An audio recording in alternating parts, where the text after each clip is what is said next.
Tous, donc et bienvenue pour cette nouvelle vidéo. Alors je tiens, avant de commencer, à vous remercier, parce que vous êtes de plus en plus nombreux à suivre donc mes tutoriels.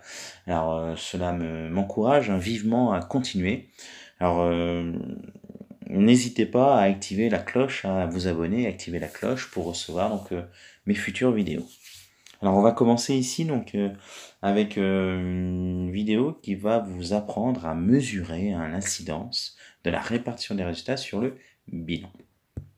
Alors je vous mets en garde, je vous mets en garde pour une raison importante, c'est que si vous ne savez pas ce qu'est une répartition des résultats, vous ne pourrez pas comprendre ce qui va suivre après. Donc je vous invite réellement à réviser ou à revoir ou à travailler la répartition des résultats. Donc j'ai fait 2 vidéos sur ce sujet, donc la numéro 35 qui vous explique ce que c'est, pourquoi on répartit les résultats, qui en bénéficie, et la numéro 35 bis vous explique donc le calcul de cette répartition des résultats, avec bien sûr tous les détails. Alors, on va commencer avec le principe général, donc c'est simple, le bilan présente le cumul de toutes les opérations liées au patrimoine depuis la création de l'entreprise. Ça, c'est en gros une définition simple du bilan. Alors, vous pouvez très bien aller voir le détail de cette notion dans une précédente vidéo.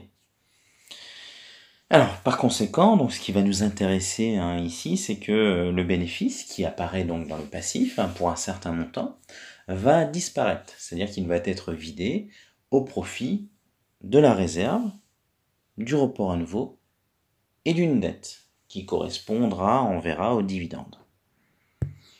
Alors n'attendons plus, allons-y, donc on va voir donc des exemples chiffrés pour pouvoir bien comprendre comment cette répartition des bénéfices peut influencer le bilan.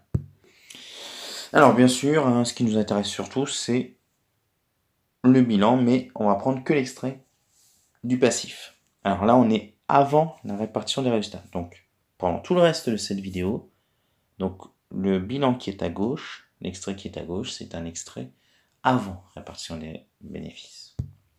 Alors au milieu, donc nous avons la répartition des résultats de l'exercice. Alors je n'insiste pas sur les calculs, tout simplement, donc vous pouvez constater que on a un bénéfice de 16 000 euros sur lequel on a enlevé le RAN débiteur de 3 400, donc les personnes antérieures. On a enlevé une réserve légale de 630 euros. On a enlevé une réserve statutaire de 2 000 euros.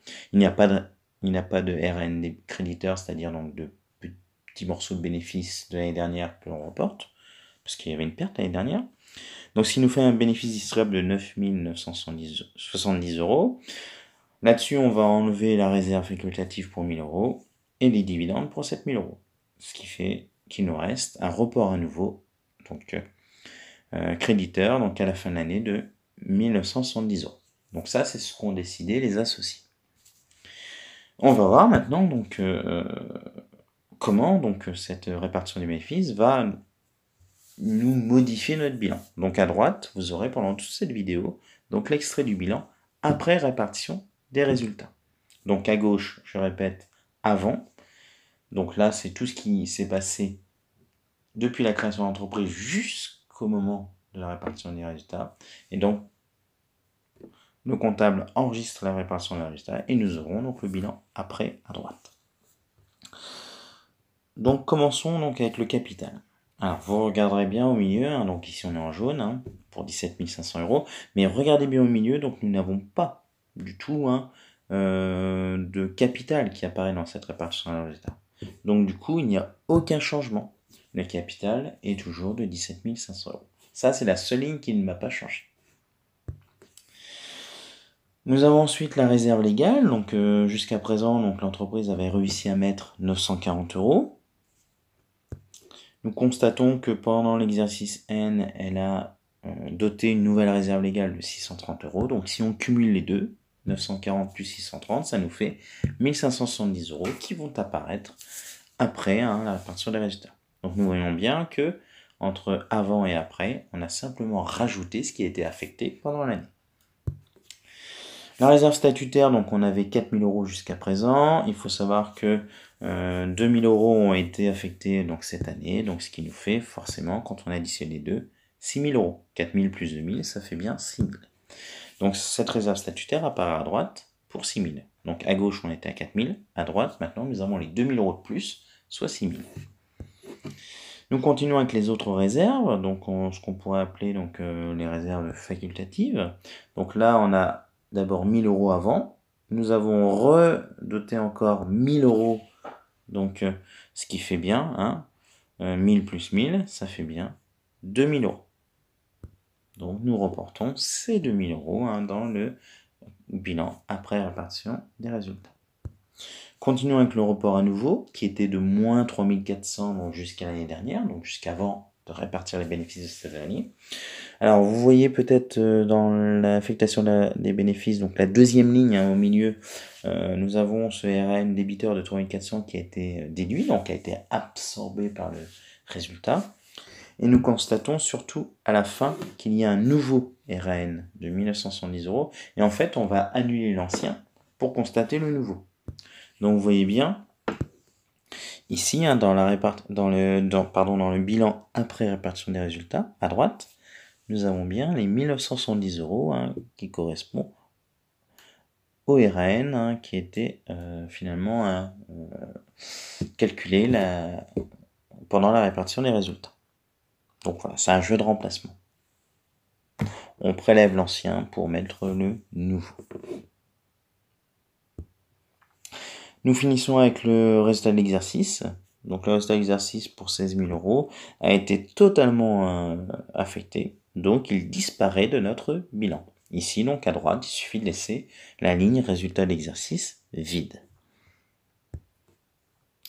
Alors il reste les dividendes. Donc les dividendes donc, pour 7 000 € donc, vont être ce qu'on appelle une dette. Une autre dette. Voilà. Parce que ces dividendes sont en attente de paiement hein, pour les associés. Alors ça peut prendre plusieurs mois pour une entreprise hein, de faire le chèque pour les associés. Donc ici, donc, je vous récapitule hein, tous les montants hein, qui sont utiles, donc en fonction des couleurs, hein, le capital donc ne bouge pas, hein. La réserve légale, donc on va cumuler ce qu'il y avait avant avec ce qu'on a constaté pendant l'affectation des résultats. Pareil pour la réserve statutaire, les autres réserves aussi. Alors je vous rappelle, attention au report à nouveau, on annule l'ancien, donc celui avant, pour mettre le nouveau, donc c'est-à-dire donc celui qui a été affecté. Et enfin, le résultat de l'exercice, je vous rappelle, il disparaît, et puis donc pour les dividendes, elles apparaissent en notre dette.